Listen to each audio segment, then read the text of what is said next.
नमस्कार श्रोते हो, श्रीराम समर्थ। आज आपण हरिविजय ग्रंथाचा 24वा अध्याय बघणार आहोत। हा अध्याय रुक्मिणी स्वयंवराचाच आहे, कारण आपण आधीच्या अध्यायात पाहिलं की कृष्णाने येऊन रुक्मिणीला पळवलं, तिथे हा अध्याय संपला। पण पुढे स्वयंवर व्हायचं आहे, नाही का? आता ह्या अध्यायात संपूर्ण त्यांच्या विवाहाचीच गोष्ट आहे, सोहळा आहे। प्रथम आपण आपल्या प्रथेप्रमाणे 5 ओव्या वाचूया। श्री गणेशाय नमः। ज्याचा पार नेणती मुनी, जो का वर्णी जे वेदपुराणी, तो पुराण पुरुष चक्रपाणी, घेऊन रुक्मिणी गेला हो। जो अपार संसार भयमोचन, जो का सुर कार्या लागी सगुण, करावया भूभार हरण, पूर्ण ब्रह्म अवतरला। 23वे अध्यायी कथा शेवटी, रुक्मिणी घेऊन गेला जगजेठी, वीर सावध पाहती दृष्टी, तव तेथे रुक्मिणी दिसेना, जैसा शरीर सांडूनी जाय प्राण, तपरी नेणती भोवते जन। तैसी श्रीकृष्णे रुक्मिण नेली सर्वान देखता, घाबरले वीर ते क्षणी, सख्यांची पुस्ती कोठे रुक्मिणी, त्या गदगदा हसती नितंबिनी, हिणवोनिया बोलती। कृष्णाने रुक्मिणीला पळवलं, त्याचं वर्णन करताना श्रीधर कवी म्हणतायत की एखाद्या माणसाच्या शरीरातून प्राण जातो, आजूबाजूला लोक उभे असतात पण त्यांना कळतही नाही, निचेष्टित झाल्यावर कळतं की गेला आतला जीव। तसा पण इथे रुक्मिणी नेली, आजूबाजूला एवढं सैन्य होतं। रुक्मिणीला अंबिकेच्या मंदिरात नेताना प्रचंड सैन्य, दळभार आणि हे 5 भाऊ वीर हातात मोठाली अस्त्रशस्त्र घेऊन, आणि त्यांच्याबरोबर अजून किती दैत्य, असं सगळं होतं लवाजमा। असं असून सुद्धा त्यांच्या डोळ्या देखत कृष्णाने रुक्मिणीला पळवली। म्हणून मग तिथे असलेल्या ज्या तिच्या मैत्रिणी होत्या त्यांना हे सगळे भाऊ एकदम ओरडून विचारायला आले, अरे हे काय झालं? तेव्हा ते अशी चेष्टा करतायत त्यांना। ते म्हणतात की सांगतो कोणी नेली म्हणे। ते सगळ्या मैत्रिणी तिच्या म्हणतात, इतुके तुम्ही रक्षिता वीर, शस्त्रे नग्न करून समोर, नोवरी घेऊन गेला एक वीर, ऐका चिन्हे त्याची। एक पुरुष आला घनश्याम वर्ण, मित्रप्रभे सारिखा ज्याचा स्यंदन, वरी फडके गरुडध्वज पूर्ण, कल्पांत चपळे सारिखा, निमासुर सुंदर वदन, वदन सुंदर, कासे पिवळा असे पितांबर, कंठी वैजयंती मनोहर, तेणे सुंदरी नेली आता। मुकुट कुंडले सरळ नासिक, कपाळी मृगमदाचा टिळक, सर्वानंद सदन ज्याचे मुख, तेणे सुंदरी नेली आता। हे वर्णन ऐकलं आणि सगळे भाऊ भडकले एकदम। आणि भाऊ नाही म्हणजे मुख्य रुक्मियाच होता विरोधात, आणि त्याचे सगळे मित्र म्हणजे शिशुपाल होता, जेवढे काही दैत्य आलेले होते ना ते सगळे, त्यात शाल व पौंड्रक वक्रदंत हे सगळे, ते सगळे एकदम भडकले आणि उलटे एकदम सैन्य सगळं सरसावलं युद्ध करण्याकरता। आणि एखादा समुद्र च्या मोठी लाट यावी, कल्पांतीचा समुद्र, तसे हे वीर सगळे रणात म्हणजे रणवाद्य वाजवून निघाले। ते ऐकल्याबरोबर यादवभार घेऊन चाललेला कृष्ण आणि बळराम, म्हणजे बळराम सैन्यासकट आणि कृष्ण रुक्मिणीला घेऊन, त्यांनी आपला रथ उलटा वळवला की आता युद्ध होऊनच जाऊ म्हणून। आणि पायदळही होतं त्यांच्याकडे, घोडदळ होतं, जे ते सर्व तयारीने आलेलेच होते। आणि मग जे की घनघोर युद्ध सुरू झालं, प्रचंड संहार झाला, अगदी रक्ताच्या गंगा म्हणजे महापूर आला। सगळ्यात जास्त बळीभद्राने पराक्रम केला आणि खूप सारे राक्षस मारले। त्याने रथाखाली उडी घेऊनच आपल्या हातातला नांगर आणि काय सोटा, त्याच्या हातातला 2 गोष्टी घेऊन, मुसळ नाव पटकन सुचलं नाही तर, घेऊन उडी मारली। आणि त्याच्या अंगावर सगळे हे दैत्य धावून आले। कोण म्हणे अंग, वंग, कलिंग, केशिक, कारुष, विदुरथ, पौंड्रक, वक्रदंत आणि जरासंध असं धावून आले। पण हा की त्याला म्हणजे बलराम अगदी पुरून उरला, आणि वर सगळी जी यादव सेना होती ना ती जरासंधाला खिजवायला लागली की अरे काय, या बलरामाने तुला 17 वेळा रथाला बांधलं, तुझी लाच काढली, तरी परत सगळी लाच सोडून आनंदात माझ्यात युद्ध करायला येतेच पुढे, आणि केवळ कशा होता तर त्या शिशुपाळाला राखण्याकरता। काय तुझी काय अवस्था झाली, आणि शिशुपाळाची तरी काय झाले म्हणे अवस्था। शिशुपाळ पुढे झाला तर म्हणे त्याच्या काय, त्याने तर वरायला होता, रुक्मिणीला वरायला आला होता, पण अर्धांगी बैसली अवकळा, आणि तिने अपयश माळ त्याच्या गळ्यात घातली, अशी अवस्था। अशा प्रकारे दोघांचं घनघोर युद्ध चाललेलं आहे। हे बघताना रुक्मिणी खूप घाबरली घाबरली का? तिच्या मनात आलं घाबरली आणि रडू पण लागली. कृष्णाने तिला घट्ट धरलेली आहे रथावर, पण ती म्हणते म्हणे इकडे सासर तिकडे माहेर, दोहीकडे आपताचे समग्र, रणी पडतील जरी बंधू किंवा धीर, तरी दोही पक्ष हानीच. थोर अरिष्ट मांडले, मग श्री हरिमुख विलो केले, श्रीकृष्णासी अंतरी कळले, हृदयी धरले रुक्मिणीचे. त्याने तिला सांगितलं घाबरू नकोस, तू काळजी करू नकोस, पण जेवढे की राक्षस आहेत, मगधाचं जेवढे दळ आहे ते नक्की मी संहारून टाकेन.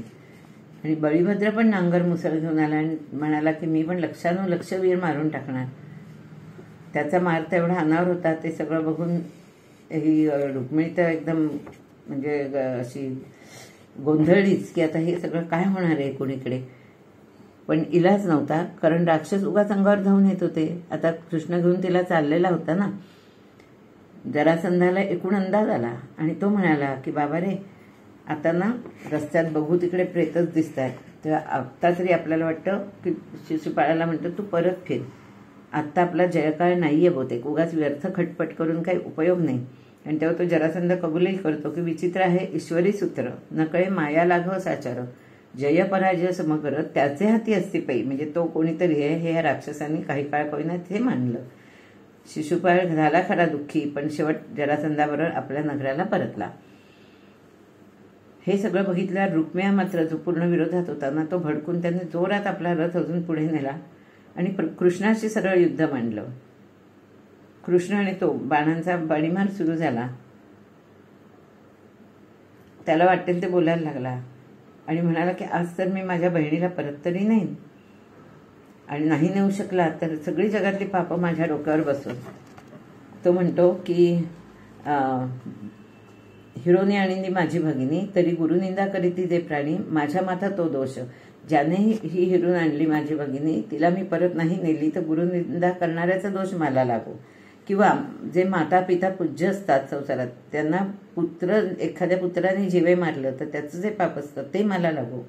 किंवा जर मी माझ्या बहिणीला परत नाही नेली तर. अशा मोठ्याली वचनं आणि शपथा घेत होतो. त्याला सांगतो तू तो गोरक्ष चोरणारा आणि तू माझी बहीण सोडून नेतोयस, असं म्हणून त्याच्यावर तो धावला. त्याने अनेक बाण सोडले कृष्णावर. बाणांचं अक्षरशः आकाशात म्हणजे आकाशच तयार झालं, झाकोळ अख्खा आकाश, अशी गोष्ट घडली. तेव्हा श्रीकृष्णाने पण शेवट आपले 6 दिव्य बाण काढले. चारी बाजूंनी त्याचे चार बाणांनी चारी घोडे मारले आणि 2 जे बाण होते उरलेले त्यातल्या एका बाणाने सारथ्याचं शिर ओढवलं आणि दुसऱ्या बाणाने रुक्म्याला पाडलं. तो पडला, तो इतका विव्हळ झाला, त्याला इतकी जखम झाली, तरी खाली पडता पडता तो म्हणतो हा रथ छेदून टाकेन तुझा. एकीकडे तो विव्हळ पडतोय खाली, पण रथ छेदून टाकेन अशी वल्गण आहे. म्हणतात ना गिरा तो बी टांग उपर, अशी त्याची अवस्था झाली. हे बघितल्यावर कृष्णाने अचानक जाऊन त्याचा गळाच धरला आणि त्याचे केसही पकडले आणि आता अगदी त्याची मान छेदणार, शस्त्र चालवणार. तेवढ्यात रुक्मिणीकडे पाहिलं तर ती इतकी भयभीत झाली होती, तिला शब्द फुटत नव्हते आणि तिने धावून कृष्णाचे पाय धरले, डोळे पाण्याने भरले आणि ती कृष्णाला म्हणते नका मारू त्याला, काही करून त्याला सोडून द्या. तुम्हाला जर मारायचंच असेल ना तर माझ्या भावाला न मारता त्याच्यातली अहंदेह बुद्धी मारा, ती छेदून टाका. त्याची जीवदशा, अविद्या उपाधी हे सगळं लवकरात लवकर मारून टाका. आणि ती पायच सोडी ना कृष्णाचे, भाऊ आहे ना शेवट. मग कृष्णाने एकूण पाहिलं आणि तिचं दुःख बघून ती म्हणाली सासरी आणि माहेरी तू व्यापक अवघा मुरारी, प्रपंच परमार्थ समसरी, होय श्रीहरी कृपे तुझ्या. माझं प्रपंच आणि परमार्थ दोन्ही सारखा उदे, मी आता भावाचा मृत्यू घडवणं तुझ्या हातनं मला पटत नाहीये, तर तू त्याला काही करून सोडून दे. असं म्हटल्यावर कृष्णाने त्याला सोडलं, पण सोडताना त्याला अर्धी मिशी कापली, तोंडाला काजळ लावलं, अर्धी दाढी कापली आणि सोडून दिला. बळराम आला तेवढ्यात बघत, तर बळराम म्हणाला अरे वा काय सोऱ्याचं तू मस्त थाट केलायस म्हणे, त्याला छान सजवलायस, खूप गौरव केलायस त्याचा, असं सगळं बळराम हसून म्हणाला कृष्णाला. खरा पण ते म्हणता त्याचं रुक्मिणीकडे लक्ष गेलं आणि त्याने बघितलं की रुक्मिणी अत्यंत दुःखी आहे. त्याने रुक्मिणीला समजावायचा प्रयत्न केला बळरामाने. तो तिला म्हणाला की अगं हे का घडलं आहे.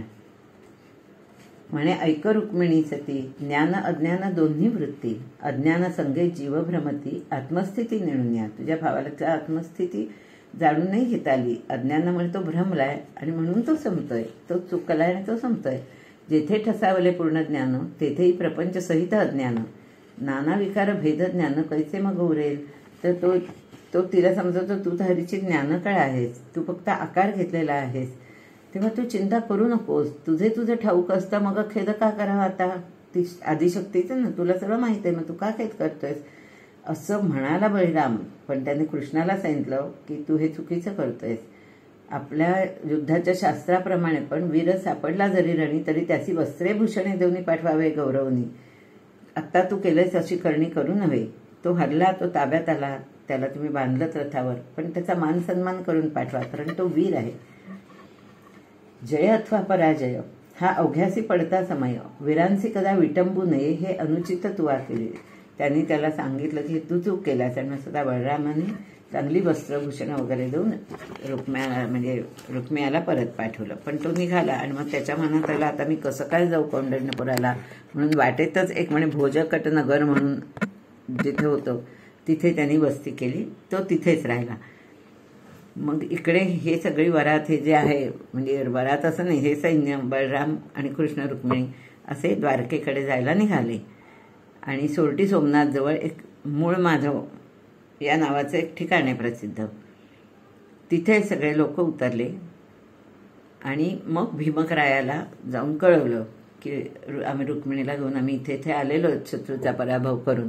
असं म्हटल्यावर भीमक राजा अत्यंत आनंदी झाला आणि तो आपल्या शुद्धमती पत्नी सकट आणि सगळ्या लवाजम्यासकट आणि आहेरांसकट असा सगळी संपत्ती घेऊन यायला निघाला. त्यांनी आधी पत्र पाठवलं की आता तुम्ही सगळे इकडे या आणि आपण रीतसर इथे विवाह करू कौंडिण्यपुराला. पण कृष्ण आणि बळरामाने सांगितलं नको, तुम्ही इकडे निघून या आणि ह्या मूळ माधव हे जे ठिकाण आहे ना, इथेच विवाह करा. श्रीधर कवी म्हणतात अजूनही ती जागा आहे की जिथे कृष्ण आणि रुक्मिणीचा विवाह झाला. आता मूळ माधव या ठिकाणी विवाह करायचा ठरल्यावर भीमक राजाने द्वारकेला मूळ धाडलं, म्हणजे आमंत्रण पाठवलं वऱ्हाड्यांना. आणि सगळे वऱ्हाडी सज्ज झाले आणि यायला निघाले. त्यांना अगदी उत्तम अशी मोठी मोठी सोन्या जरीची सगळी वस्त्र वगैरे दिली ह्या राजांनी आणि त्यांना बोलावलं. आणि ह्या वऱ्हाड्यांमध्ये सगळ्यांनी मुख्य देवकीला, मानाची कोण तर विहीण ना, तर तिला देवकीला बसवलं. नंतर त्या कृष्णाची बहीण सुभद्रा, तिला मानाने एका रथात बसवलं गेलं आणि द्वारकेवरून हे सगळे निघाले. आणि रेवती आणि सुभद्रा पालखीमध्ये बसल्या. आता श्रीकृष्णाचं लग्न म्हटलं, सगळे दैवत देव निघाले बघायला. जसं आपण पूर्वी सगळ्या या रामविजय आणि हरिविजयच्या कित्येक कथात पाहिलं की काहीतरी उत्तम घडलं, राक्षसाला मारलं, ह्या देवाचा जन्म झाला, बारसं झालं की सगळे देव आकाशात येऊन पुष्पवृष्टी करतात, बरोबर आहे. तसंच हे श्रीकृष्णाचं लग्न म्हटल्यावर सगळे देव निघाले भरा. त्यात अगदी 9 कोटी चामुंडा होत्या, 56 कोटी कात्यायनी, सगळ्या निघाल्या. सगळ्या देवता निघाल्या. गणपती सगळ्यात पुढे निघाला, छान सिंदूर लावून आणि उंदरावर बसून असा, कारण कार्य निर्विघ्न व्हायला हवं ना, म्हणून सगळ्यात पुढे गणपती निघाला. सगळे नेटका वऱ्हाडी पुढे चाललेला. वऱ्हाडणी हसती सकळा, हा पोटं घेऊनही कुठे चाललेला, उंदरावरी बसून या. त्या सगळ्या बायका हसतात की हा आधी आमच्या पुढे कुठे चाललाय तुरु. पण त्याला माहित होतं ना, कार्य निर्विघ्न व्हायचं तर मी आधी पोचायला हवं. मग आता कोणीतरी बोललं त्यांच्यापैकी, ज्या वऱ्हाडीणीच्या सुंदरा त्याची आधी पुढे करा, ऐसा एकता त्या अवसरात सकळ दैवतेक शोभली.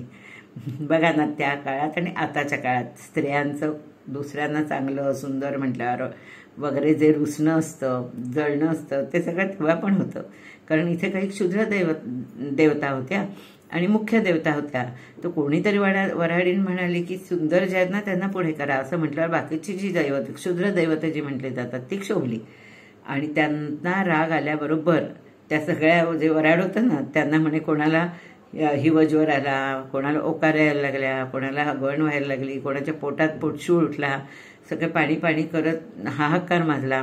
कृष्णाला ही बातमी कळली त्याबरोबर कृष्णाने आणि का झालं तेही कळलं. तेव्हा त्यांनी पहिलं त्या सगळ्या क्षुद्र दैवतांना मान दिला, सन्मानाने मंडपात आणलं.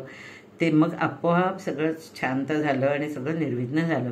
सगळे वऱ्हाडी छान म्हणजे आनंद आले. दोन्ही मंडपामध्ये देवक स्थापना करून झाली. देवक बसलं. मग भीमक रुक्मिणीला स्वतःच्या शिबिरात घेऊन गेला आणि मग तिथे हळदीचा सगळा सोहळा रुक्मिणीचा झाला आणि मंगळ वाद्य वाजतायत. लग्न घटका जवळ आलेली आहे. मग राजांनी सगळं गो भू हिरण्य रत्नदाने लोकांना दिली. रुखवत घेऊन शुद्धमती आली. अगदी आपलं जसं कार्य असतं ना तसं सुंदर वर्णन केलेलं आहे की गोभू हिरण्य रत्नदाने भीमके विप्रा दिधली प्रीतीने रुखवत शुद्धमतीने सिद्ध करून आणली. यादवांबरोबर श्रीकृष्ण जेवायला बसला म्हटल्यावर जेवायला बोलावताना शुद्धमतीने आधी निंबलवण केलं, म्हणजे त्याला ओवाळलं. सगळे आपल्या इथे विधी बघा सीमान पूजनाच्या वेळी किंवा जेवायच्या आधी वराला हातात धरून घेऊन येतात मुलीचे वडील, तसं सगळं चित्र डोळ्यासमोर आलं. तर अशा प्रकारे मग जेवायला बसवल्यावर काय काय होतं तर रत्नजडीत दीप ठेवलेले होते, चांदीची ताटं मांडलेली होती, त्यात सात्विक राजस तामस अशा सर्व प्रकारचं अन्न वाढलं होतं. आता इथे तामस म्हणजे काय, तामस वृत्ती म्हणून नाही, म्हणजे जसं आपण म्हणतो भजी लोणची चमचमीत तेही आहे, राजसही आहे पंचपक्वान्न आणि सात्विकही आहे जेवण. अशा प्रकारे सर्व प्रकारचं अन्न वाढलं आणि कृष्णाला जेवायला घातलं. सगळ्यांची जेवणं झाली आणि कृष्णाला शुद्धमती त्याच्या पात्रातच त्यांनी हात धुण्याकरता पाणी घेऊन आली. आपल्याकडे पण देतात ना, मग विहिणीला लवंग देतात हातावर चांदीची वगैरे. आपण सोहळा अगदी तसाच सुंदर सोहळा इथे वर्णन केलेला आहे की तो कृष्णाला तिने हातावर पाणी घातलं. आपल्या स्वतःच्या उष्ट्या पात्रातच त्यांनी हात चोळले आणि हात चोळता चोळता आपल्या हातातली एक मुद्रा म्हणजे अंगठी त्याने त्या पात्रात टाकली.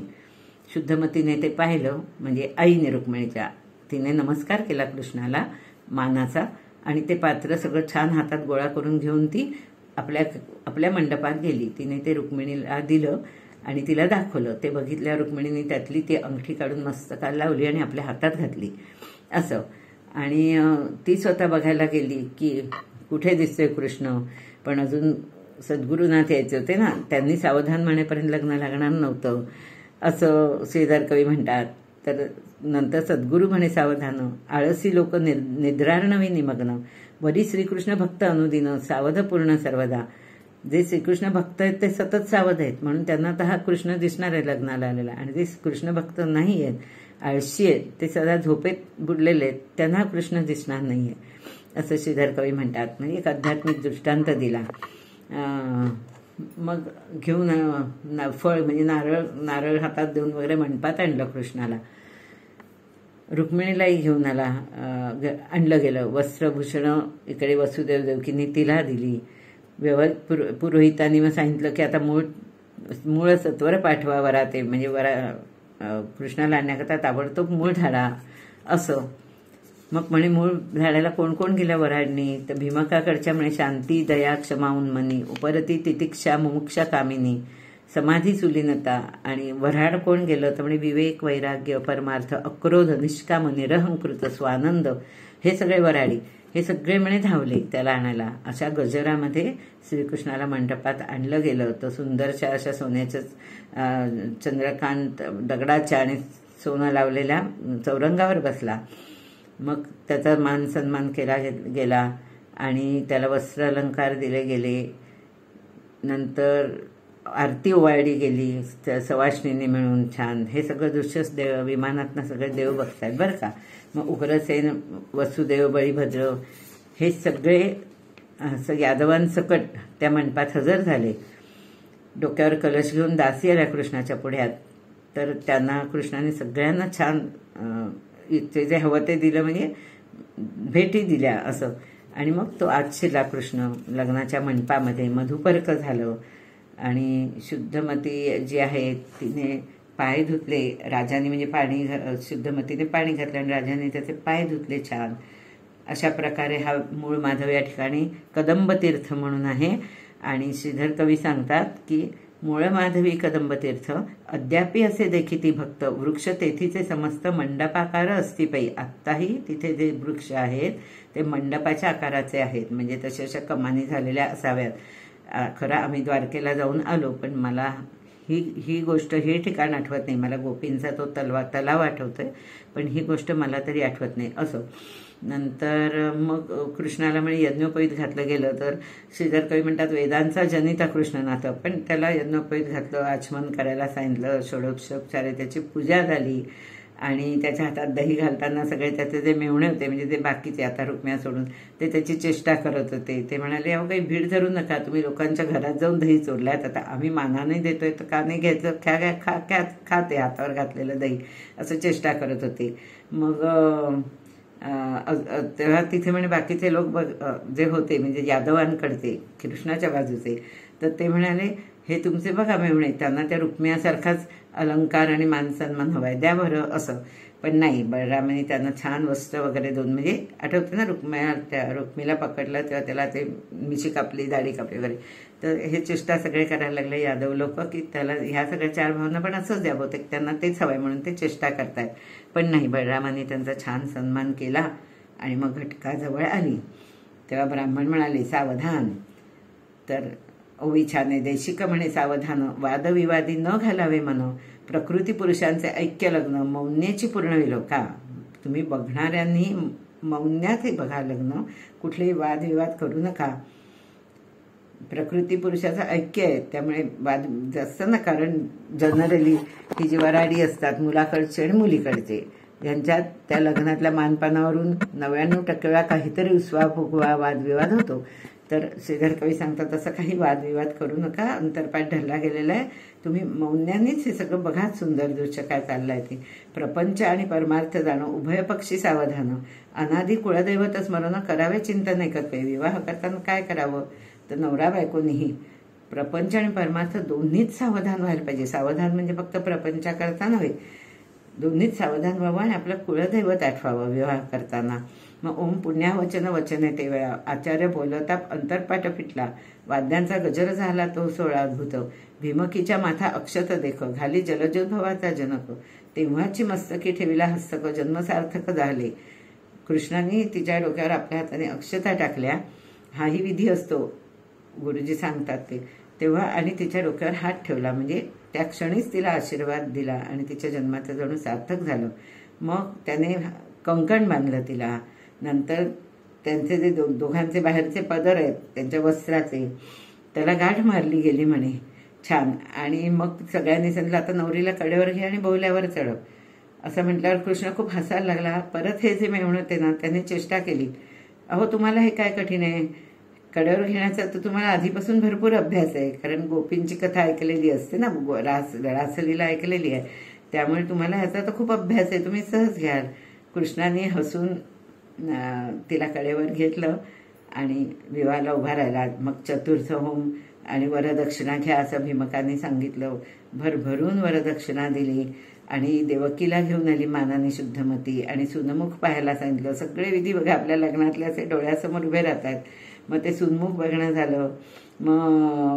मग म्हणे सगळं सर्व, म्हणजे मग म्हणे हा सर्वात्मक गोइंद्रियांचं चाळक, तिला काय सांगितलं ते झाल्यावर त्यांचा म्हणे असा विधी होता की ती जी हळद असते ती रुक्मिणीने कृष्णाच्या पायाला लावायची आणि पायाचा मळ काढायचा. तर तेव्हा सगळ्या सुभद्रा आणि रेवती चेष्टा करून तिला म्हणाल्या की असं नाही करायचं, नुसतं विधी, नाव घे नाव घे. तर म्हणे भीमकी पाहे खालते, नामरूप नाही याते, अनामासी नाम केवते ठेवू आता मध्येची, आता ह्याला मी नाव काय ठेवू, हा तर अनामी आहे. मग ती म्हणे तेच म्हणते की हेच तुझं नाव. मग म्हणे हा सर्वात्मक गोइंद्रियाचा चाळक, तेची नामं घेऊन सम्यक पाय मागे निज भावे, म्हणजे पाय मागितला तिने, हातात घेतलं, मी तुमचं नाव आता पाया हातात द्या. आणि मग त्याच्या पायाला ती हळद लावायला लागली. तर त्यातनं काही मळच निघत नाही. त्याच्यावर श्रीधर कवी म्हणतात हळद लावायला गेली पण मळ निघालाच नाही. कसा निघणार ना, कारण तो निर्मळ आहे पूर्ण श्रीकृष्ण. मग कृष्णालाही सांगितलं तिला हळद लावायची असते. आणि एक विधी म्हणे ह्यात त्यांनी सांगितला की कृष्णाला सुभद्रा आणि रेवती म्हणजे बलरामाची बायको ना, सुभद्रा बहीण, तर दोघी चेष्टा करून म्हणायला लागल्या, चल चल आता रुक्मिणीच्या कंचुकीची काठ एका हाताने सोडायची. ती सोडता आली नाही तर तिच्या पायावर डोकं ठेवायचं आहे. आता वेळ आलेली आहे बायकोच्या पायावर डोकं ठेवायचे असं ते चेष्टा करतात. पण तो कृष्णच त्याने म्हणे विश्वाच्या गाठी सोडवल्या, त्याला ती कंचुकीची गाठ सोडवायला किती कठीण. म्हणजे त्याने ती हाताने सहज सोडवली आणि मग तेव्हाही मेहुण्यांनी सगळ्याचे तीच चेष्टा केली की ह्या सगळ्याचा तुम्हाला अभ्यास आहेच ना, तुम्हाला काही अवघड नाही. अशा प्रकारचा हास्य विनोदात अत्यंत हलक्या फुलक्या वातावरणात हे लग्न पार पडलं.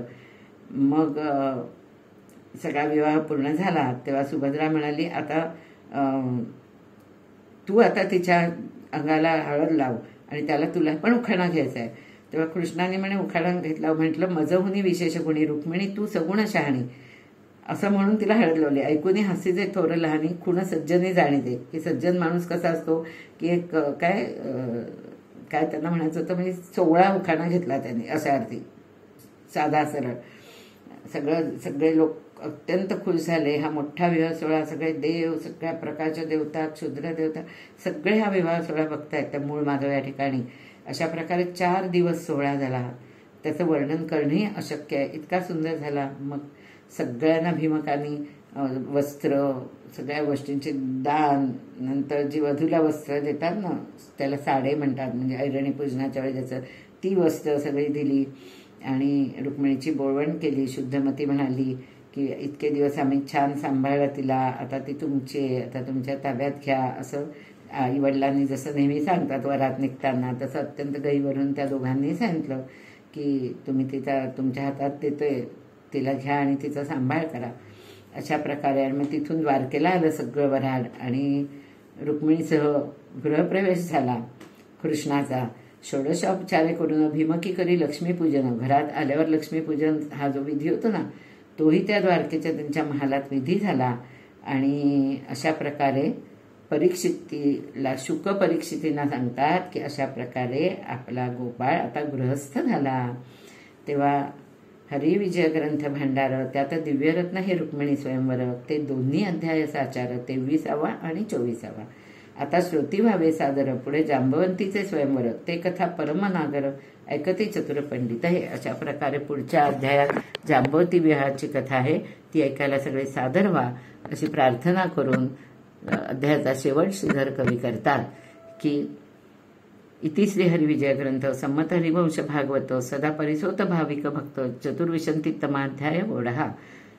अध्याय 24 व 182. श्री कृष्णार्पणमस्तु. श्री गोपी वल्लभार्पणमस्तु. शुभं भवतु, शुभं भवतु, शुभं भवतु. जय जय रघुवीर समर्थ.